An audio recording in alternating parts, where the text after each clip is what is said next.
کا یہ سوال، وہابی یہ کہتے ہیں کہ وہابی ریولیوشن سے پہلے جنت البقیع میں صحابہ کی مزاروں پر بھی وہی خرافات ہوتی تھی جو آج انڈیا میں درگاہ پر ہوتی ہے، قوالس، میل فیمیل ڈانسنگ ٹوگیدر، اس طرح کی قبروں کا طواف، اس لیے اچھا تو یہ کہنا چاہتے ہیں کہ صحابہ کرام کی مزار پہ آج سے 100-150 سال پہلے خرافات ہوتے تھے، اس لیے انہوں نے مزاروں کو مٹایا۔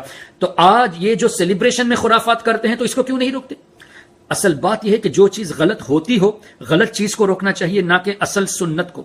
مزاروں کے بارے میں اللہ کے رسول صلی اللہ علیہ وسلم نے جب ارشاد فرمایا کہ قبروں پر پیر نہ رکھا جائے، قبروں پر لیٹ کر نہ بیٹھا جائے، تو ظاہر ہے پیر نہ رکھنے کے لیے پتہ ہونا چاہیے کہ قبر کہاں ہے، یعنی قبر کا نشان ہونا ضروری ہے، اور لیٹنا نہ ہو تو نہ لیٹنے کے لیے قبر کی اونچائی کا ہونا ضروری ہے، تبھی تو لیٹ سکتا ہے۔ اگر ایک دم فلیٹ ہو تو آدمی لیٹے کیسے؟ تو قبر کی طرف ٹیک لگانے سے منع کیا جانا اس بات کی دلیل ہے کہ قبر کا باقی رہنا ضروری ہے، یعنی مینٹین کرنا ضروری ہے۔ تو جب وہاں اگر کوئی خرافات ہو تو خرافات کو روکنا چاہیے، نہ کہ اصل قبر کو مٹانا چاہیے۔ انہوں نے یہ کر کے بہت بڑی غلطی کر دی، اور یہ ایک ایکسکیوز دیتے ہیں کہ چونکہ غلط کام ہوتے ہیں اس لیے ہم نے یہ کیا۔ تو آج کل تو شادیوں میں بھی غلط کام ہوتے ہیں، ان سعودیوں کی شادی تو اور بھی زیادہ خطرناک ہوتی ہے۔ تو ان سے کہے شادی چونکہ سنت ہے، اس سنت پہ عمل نہ کیا جائے، چونکہ مرد عورت کا منگلنگ ہونا، ڈانسنگ ہونا، ان کی عورتوں کو دیکھو، آپ یوٹیوب وغیرہ میں دیکھ سکتے ہیں، اور جو وہاں کام کرتے ہیں وہ دیکھ سکتے ہیں کہ کس طرح کے لباس ان کی عورتیں پہنتی ہے، تو یہ سب ناجائز ہوا۔ تو اس لیے کیا یہ شادی کو بند کر دیں گے؟ کیا شادی کو ختم کر دیں گے؟ ایسا تو نہیں کرتے۔ چاہیے یہ کہ غلط کاموں کو روکے۔